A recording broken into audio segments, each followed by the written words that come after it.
پڑھ لا الہ الا اللہ، پڑھ لا الہ الا اللہ۔ اگر ایک آدمی نے عمرہ کیا، طواف کرنے کے بعد ابھی صفا مروہ نہیں دوڑا اور طواف کر سکتا ہے۔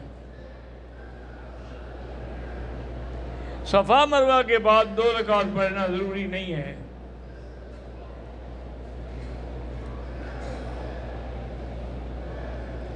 میں جب حل کرانے جا رہا تھا، حرم سے باہر نائی کے پاس تک ہوائی چپل کے بجائے سادہ چپل پہن کوئی کچھ نہیں ہوتا۔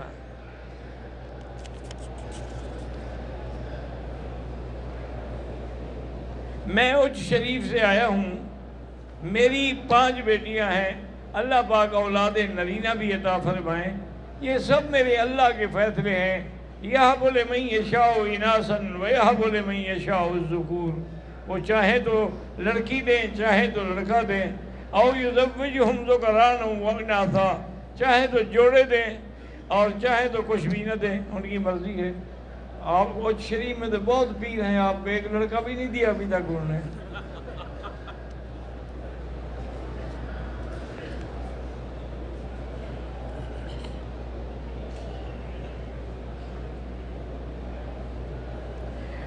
پاکستان میں ختم نبوت کانفرنس منعقد ہو رہی ہے۔ یہ تقریباً ایوان اقبال لاہور میں 24 ستمبر کو۔ بہرحال دعا کریں اللہ کامیاب فرمائے، اور اگر وہاں پر آپ قریب ہوں پہنچ سکتے ہوں تو شرکت کریں۔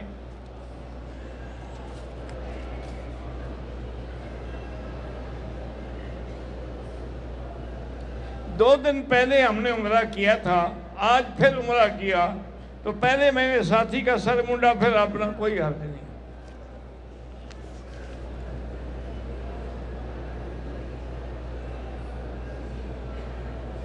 محمد یاسین کمبوہ نے سلام بھیجے ہیں وعلیہ السلام، ان کو جو تکلیف ہے اللہ شفا عطا فرمائے۔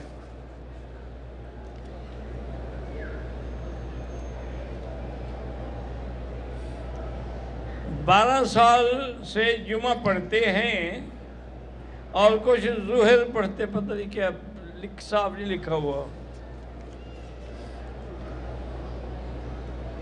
اللہ کے نبی سے حاجت مانگنا ناجائز ہے، شرک ہے۔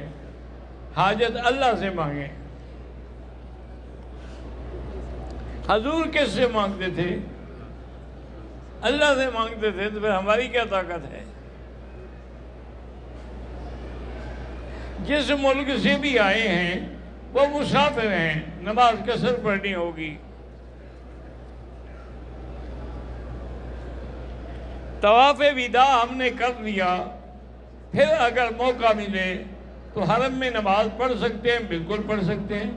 طواف الوداع کا معنی یہ تو نہیں ہوتا کہ اللہ نے ہمیں نکال دیا ہے۔